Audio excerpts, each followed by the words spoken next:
శ్రీ గురుభ్యో నమ. భగవద్గీత 3వ అధ్యాయం. ఈవేళ మనం 16వ శ్లోకాన్ని పరిశీలన చేసుకుందాం.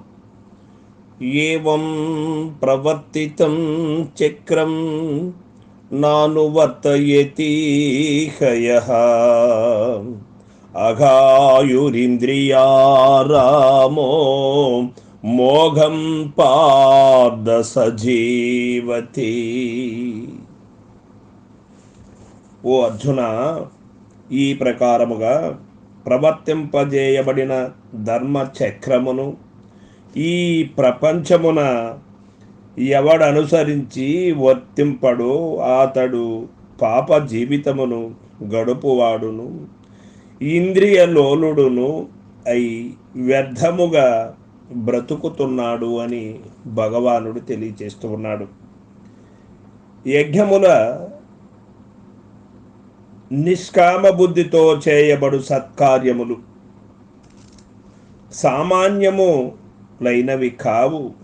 వాని యందు సర్వవ్యాపక పరబ్రహ్మము యొక్క శక్తి ఇమిడి ఉన్నది. కావున వానిని అనుసరించువారు పరమ శ్రేయమును అనగా మోక్షమును పొందుదురు.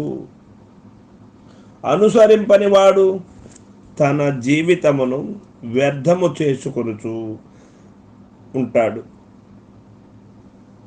యాలయన అతడు దైవమును విస్మరించి దృశ్యమును నమ్ముకొని విషయలోలుడై పాపపు బ్రతుకును. యజ్ఞరూప సత్కర్మలచే భగవంతుని లేక దేవతలను ఆరాధింపనివాడు, త్యాగబుద్ధి లేనివాడు యజ్ఞరూప సత్కర్మలచే భగవంతుని ఎప్పుడూ కూడా ఆరాధించలేడు. పరోపకారము చేయనివాడు సంసార కోపమునబడి జీవితమును భ్రష్టమునర్చుకొనునని ఇట తెలుపబడినది. అట్లు కాక పైన తెలుపబడిన ఈ ధర్మచక్రము అనుసరించి యజ్ఞ రూప సత్కర్మలను ఆచరించువాడు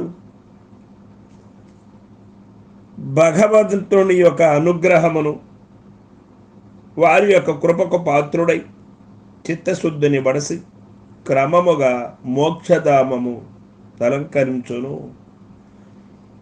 ఒకనిది పాప జీవితము, మరి ఒకరిది పుణ్యమైన జీవితము. ఒకడు ఇంద్రియారాముడు, మరి ఒకడు ఆత్మారాముడు. ఒకడు వ్యర్థజీవి, మరి ఒకడు సార్థక జీవి. అందరిలో ఉన్నది ఒకే జీవుడు అయినప్పటికీ కూడాను వారు ఎంచుకొను మార్గమును బట్టి వాళ్ళు బంధమునకు లోనైన వాళ్ళు కొందరు, బంధ విముక్తులైన వాళ్ళు కొందరు.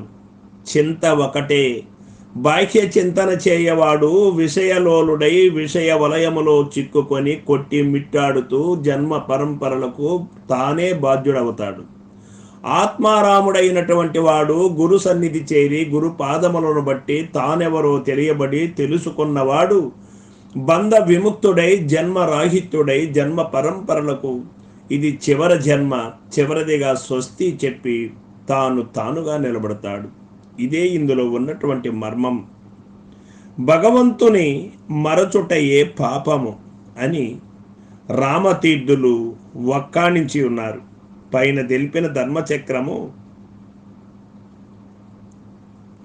అనుసరింపని వారు దైవమును మరచి దృశ్యముని వెంటాడుచుందురు. కావున వారు పాపమును మూటగట్టుకొనుచుందురు. కనుకనే వారిని అఘాయువులు అనగా పాపపు బ్రతుకు కలవారు అని గీతాచార్యులు పేర్కొనిరి. మరియు దృశ్యమును సత్యమని నమ్మి దాని వెంట పరుగిడివాడు సహజముగా ఇంద్రియలోలుడై విషయాసక్తుడై ప్రవర్తించును. కాబట్టి వారిని ఇంద్రియారామ అనియు వర్ణించిరి. అట్టి వారి జీవితము తమకు గాని పరులకు గాని ఉపయోగించలేరు. కావున వారిది మోహ జీవితము అనగా వ్యర్థ జీవితము అని మనకు చెప్పబడిను. మానవుడై పుట్టి దైవమును విస్మరించి ఇంద్రియానుసుకములతో మునుగుట కంటే క్రిమి కీటకాదులలో జన్మించుట మేలు కదా.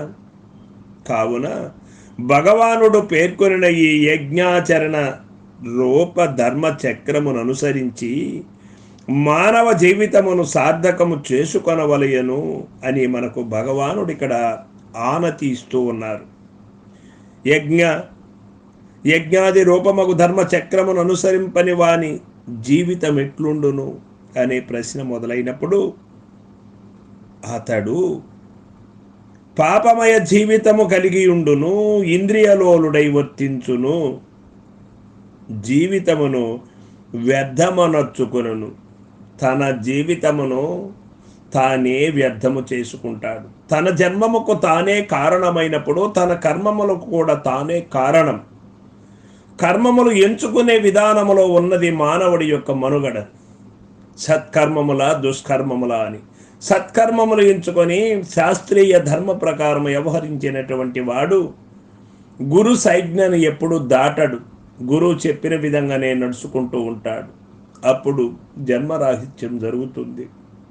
అటులు కాకుండా అన్నీ నాకే తెలుసు అని విచ్చా మార్గంలో నడిచిన వాడు ఈ యొక్క ఆవరణకు లోనై ఉన్నటువంటి జీవుడు ఏది పాపమో ఏది పుణ్యమో, ఏది చేయవలనో ఏది చేయకూడదో, ఏమి చేస్తే మనకు జన్మరాహిత్యం అవుతుందో, ఏమి చేయకపోతే మనం జన్మకు బద్దులవుతామో అనే విషయము మనకు తెలియని కారణంగా కర్మములు చేస్తూ ఉంటాడు మనిషి.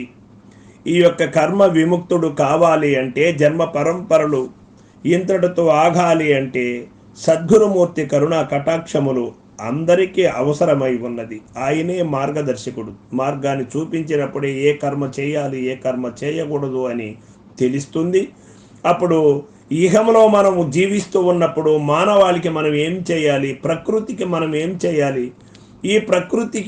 ఈ ప్రకృతి ద్వయదోషములకు మనం ఏ విధంగా అతీతులై ఉండాలి అనే సత్యం తెలియబడుతుంది. సర్వం సద్గురు పాదార్పణమస్తు. జై గురుదేవ.